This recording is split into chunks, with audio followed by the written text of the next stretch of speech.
Bienvenue. Aujourd'hui, on va s'intéresser à l'arme secrète du cinéma français.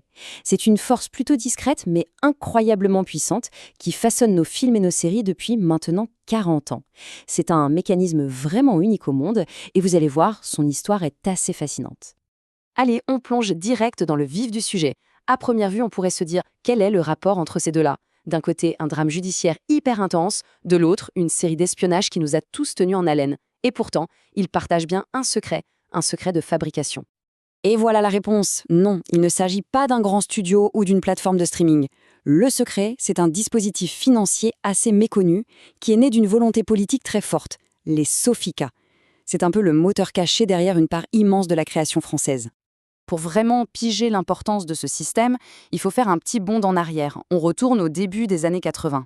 Et à l'époque, c'était une période de crise, une vraie de vraie, pour le cinéma français.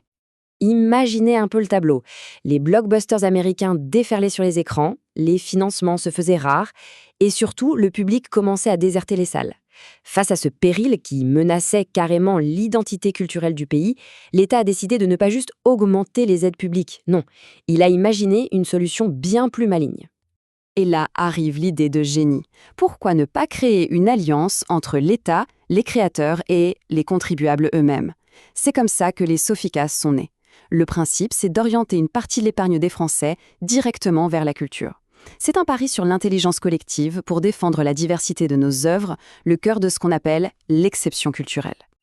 Alors, comment ça marche en pratique? Eh bien, vous allez voir, la mécanique est à la fois simple et terriblement efficace. C'est un vrai cercle vertueux qui transforme un avantage fiscal pour un particulier en un moteur puissant pour toute une industrie. Regardons un peu le mécanisme. Un particulier place, disons, 100 €. En retour, l'État lui accorde une réduction d'impôt de 48 €. Mais le point absolument clé, c'est que ce sont bien les 100 € du départ qui sont entièrement injectés dans la création et pas seulement les 52 € qui restent à la charge de l'investisseur. Et c'est ça, toute la magie du truc, c'est ce qu'on appelle l'effet de levier. L'État ne dépense pas directement, il incite. Pour chaque euro de manque à gagner fiscal, ce sont 2 € qui atterrissent directement dans les budgets des films et des séries. C'est une politique publique d'une efficacité franchement redoutable. Bon, tout ça, c'est la théorie. Mais en pratique, qu'est-ce que ça a donné? Parce qu'après 40 ans, on a un peu de recul et l'impact est colossal. Ce dispositif, qui peut paraître un peu technique, a littéralement changé le visage de la production française. D'abord, un chiffre. Un chiffre qui donne le tournis. 2,5 milliards d'euros. C'est la somme totale qui a été injectée par les épargnants dans la création française grâce à ce système. C'est un financement privé massif qui vient s'ajouter aux aides publiques et à l'argent des chaînes de télé. Et attention, cet argent ne sert pas juste à financer quelques petits projets dans un coin. Aujourd'hui, un film français sur deux a une Sofica dans son plan de financement.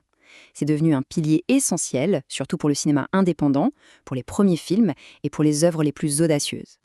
Le soutien des Sofica n'est pas qu'une question de quantité, c'est aussi une question de qualité.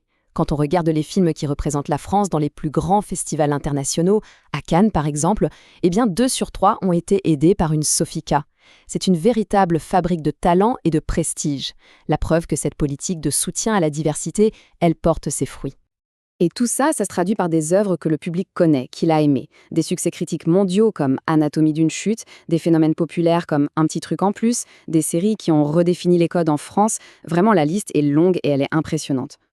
Alors là, on se dit, super, un système aussi performant, ça doit être gravé dans le marbre, c'est intouchable. Eh bien, pas du tout. La réalité, c'est que cette incroyable machine à fabriquer de la culture est en fait d'une précarité extrême. Et voici le point qui change tout. Ce dispositif n'est pas permanent. Tous les 3 ans, son existence même est remise en jeu au Parlement pendant les débats sur le budget. S'il n'est pas activement défendu et renouvelé par un vote, il disparaît, purement et simplement.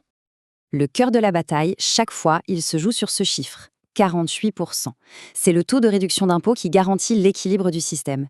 Mais régulièrement, des propositions visent à le baisser fortement, autour de 30%. Un tel changement, qui a l'air technique, briserait en fait la confiance des investisseurs et assécherait le financement presque instantanément. Et ce n'est pas du tout une menace théorique. Pour vous donner une idée, il y a quelques années, le maintien du système s'est joué à une seule voix près au Sénat. Une. C'est dire à quel point tout cet édifice culturel est fragile. Parce qu'au fond, ce débat dépasse largement la simple question d'une niche fiscale. Il touche au cœur même d'un concept fondamental pour la culture en France, l'exception culturelle. Cette citation résume parfaitement l'enjeu. L'exception culturelle, ce n'est pas juste du protectionnisme. C'est l'idée que la culture, ce n'est pas une marchandise comme les autres, et que pour garantir sa diversité face à une forme de standardisation mondiale, il faut des outils intelligents, des outils ciblés, exactement comme les Sofica. Finalement, la survie de ce dispositif, elle nous pose à tous une question essentielle. Dans le monde d'aujourd'hui, est-ce que la diversité culturelle est un luxe qu'on s'offre quand tout va bien, ou est-ce que c'est une nécessité vitale pour notre imaginaire, pour qui nous sommes? La réponse qu'on donnera à l'avenir des Sofica, ce sera aussi une réponse à cette grande question.